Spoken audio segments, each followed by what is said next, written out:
Have you noticed how food delivery prices have shot up recently? Higher delivery charges, extra taxes, and even minimum order fees. Because of this, many of us are rethinking, should we keep ordering food or just cook at home? This shift isn't just about taste or convenience, it's a real economic issue. Let's break it down using four key concepts. The first, scarcity and opportunity cost. Second, production possibility frontier. Third, law of diminishing marginal utility. And fourth, determinants of demand. First up, scarcity. The need to order food in the first place arises from scarcity, like when your fridge is empty and you don't have the ingredients to cook. You're faced with a choice. Do you order a 500 rupee meal right now, or do you order ingredients and cook yourself a meal tomorrow? Whatever you choose, there is an opportunity cost. Ordering food costs you extra money, whereas skipping it costs you the time and effort of cooking. How much are you willing to spend on groceries or ingredients in a month? I don't prefer spending on groceries much, maybe a minimal amount for the basic necessary items, because I feel eating out is much easier even if it's costly. This interview helped us conclude that scarcity of ingredients pushes people towards ordering food even if it's costlier. Now let's look at the production possibility frontier. Imagine you only have 4 free hours in the evening. You can either use them to cook meals or to study. The PPF shows the trade-offs. If you spend all 4 hours cooking, you don't have time to study. And if you study the whole time, you can't cook.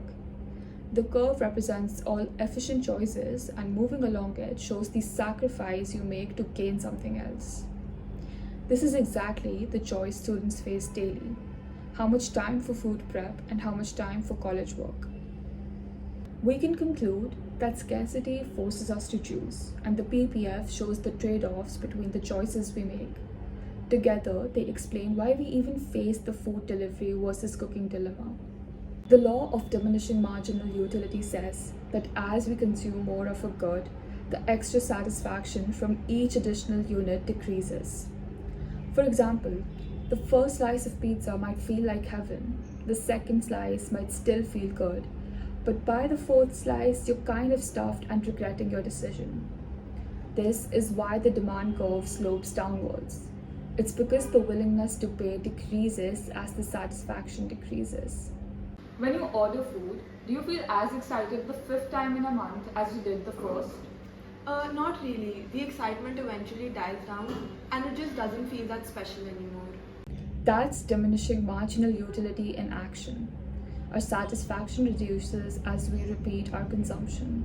Finally, demand. It depends not just on price, but also income, substitutes, and preferences. Rising delivery charges have reduced my overall demand for ordering food. That's not just a change in quantity demanded because of price, it's a shift in demand itself influenced by multiple factors. For example, if delivery costs rise, I might look for substitutes, like buying street food or cooking at home. Or if my budget is tight, I just cut down on eating out altogether. Have the rising delivery prices changed how often you order food? Yes, I order way less now. It's just not worth spending that much money. Have rising delivery prices changed how often you order food? Yes, I order way less now. Instead, I prefer grabbing a vada pav near the college because it's way cheaper and faster. This is exactly how determinants of demand like price, income, and substitutes shape our everyday consumption decisions.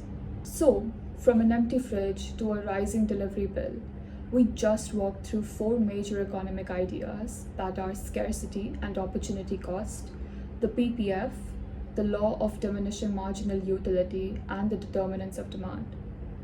Together, they explain why college students, and really all of us, are rethinking eating out versus cooking at home. Economics isn't just a theory, it's the story of our daily choices.